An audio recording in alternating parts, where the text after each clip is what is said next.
നമ്മളിന്നൊരു ചൂര കറി വെക്കാൻ പോകും. 1.5 കിലോ ചൂര വാങ്ങിച്ചിട്ടുണ്ട്. അത് കഴുകി വൃത്തിയാക്കി വെച്ചിരിക്കുകയാണ്.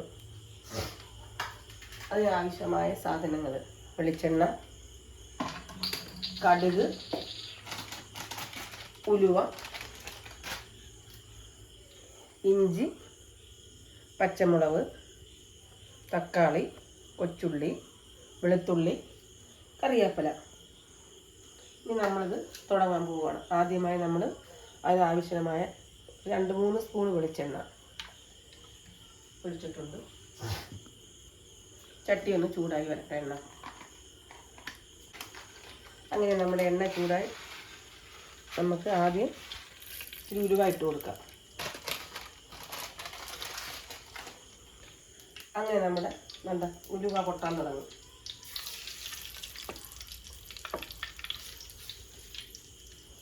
ഉലുവ ഒന്ന് ചുമന്ന് കഴിഞ്ഞാൽ പൊട്ടുന്നുണ്ട്. അതിനകത്തോട്ട് നമുക്ക് അതിനാവശ്യമായ 1 സ്പൂൺ കടുക്,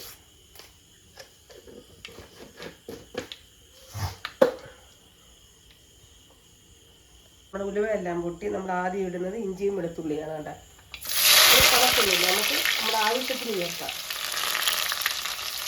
ഞാൻ ഏകദേശം 2 സ്പൂൺ വീതം ചേർത്തില്ല.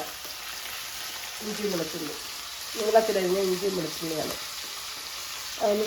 അതൊന്ന് ചുമക്കട്ടെ. ചുമക്കുന്ന നേരം നമ്മൾ ഇച്ചിരി കപ്പ വാങ്ങിച്ചിട്ടുണ്ട്. കപ്പയും കൂടെ കുഴയ്ക്കുകയാണ്.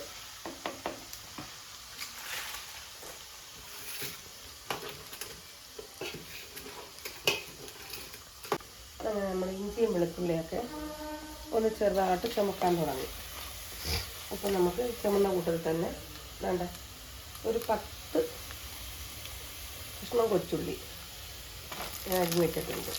അതും കൂടെ അതിൽ ഇട്ട് കൊടുക്കാം. അതിൻ്റെ കൂട്ടത്തിൽ ഒന്നിച്ച് കിടന്ന് വാഴത്തെ ബാക്കി. അങ്ങനെ നമ്മുടെ ഇഞ്ചി, വെളുത്തുള്ളി, കൊച്ചുള്ളി ഇങ്ങനെ ചൂടായി. നമുക്കതിലേക്ക് ഒരു തക്കാളിക്ക ഇട്ട് കൊടുത്ത് നന്നായിട്ടൊരു വരട്ടി കൊടുക്കാം. തക്കാളി ഇങ്ങനെ വഴങ്ങിയിട്ട് നമുക്കതിൻ്റെ ചേരുവയെല്ലാം ചേർക്കാം. അതിൻ്റെ കൂട്ടത്തിൽ 2-4 പച്ചമുളക് ഇട്ടിട്ടുണ്ട്. നല്ലൊരു വഴങ്ങട്ടെ. നമ്മളപ്പോഴേ ഇത് വഴണ്ട് കഴിയുമ്പോഴും നമ്മളുടെ കുടംപുളി 3-4 ദിവസം കുടംപുളി ഇട്ട് വെള്ളം കൊണ്ടൊന്ന് ചൂടാക്കിയെടുക്കാം.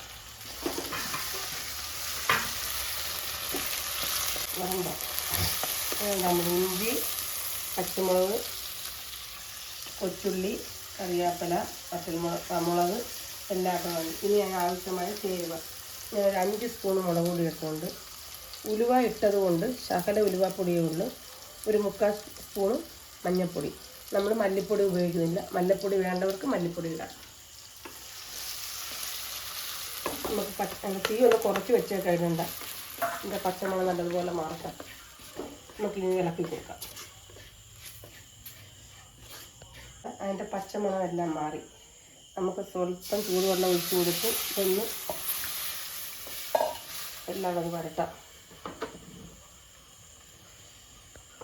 ചെറിയ തീക്കകത്ത് കിടക്കട്ടെ. ഇതിൻ്റെ എണ്ണയെല്ലാം നമുക്ക് മേടി വരുത്തിയിട്ട് വെള്ളം ഒഴിച്ചാൽ മതി. ഉണ്ട് നമ്മുടെ ചെറിയ തീക്കകത്തെല്ലാം കടന്ന് ഉണ്ട്. അതിൻ്റെ എണ്ണയെല്ലാം മേടി വന്നു. ഇനി നമുക്ക് ഒരു സാധനം കൂടെ ചേർക്കാനുണ്ട്. കണ്ടേ അതിന് ഒരു സ്പൂൺ കുരുമുളക് കൂടെ. കുരുമുളക് പൊടിയും ചേർത്ത് നന്നായിട്ടൊന്ന് ഇളക്കി.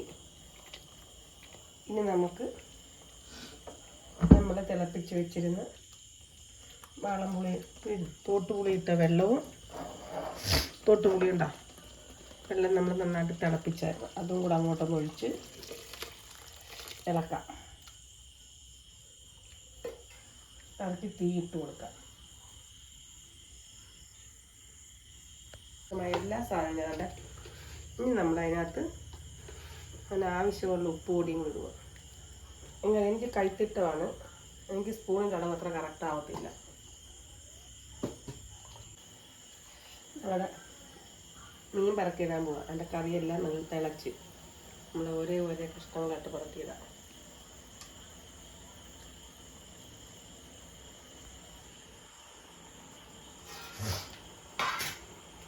നമ്മുടെ മീനെല്ലാം കറക്കിയിട്ട് താത്തു കൊടുക്കട്ടെ.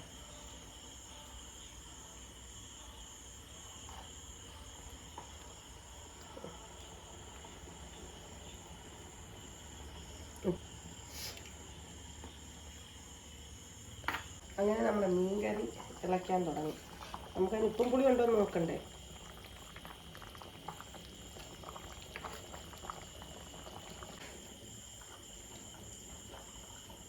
നോക്കാം, ചെറിയൊരു കറിയെല്ലാം പറ്റും. നമ്മളൊരു ശകല വീഴത്തൊന്നും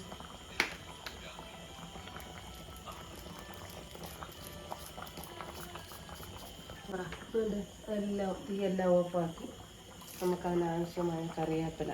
നമുക്ക് ഒത്തിരി ഇല്ല, നമുക്കൊരു കുഞ്ഞു മരമുള്ളത് അല്ലെങ്കിൽ ഇച്ചിരി വെച്ചുകൊണ്ട് വന്നേ എത്ര കറിവേപ്പില വേണമെങ്കിലും. എന്നിട്ട് നമുക്കിതൊന്ന് അടച്ച് വെക്കാം. ഇച്ചിരി കഴിയുമ്പോൾ നല്ല മണം അരിയും കറിവേപ്പിലയുടെ. ഇങ്ങനെ നമ്മുടെ ചൂരക്കറി റെഡി. അത് എളുപ്പം വെക്കാവുന്ന ഒരു ചൂരക്കറി. എല്ലാവരും വെച്ച് നോക്കണം.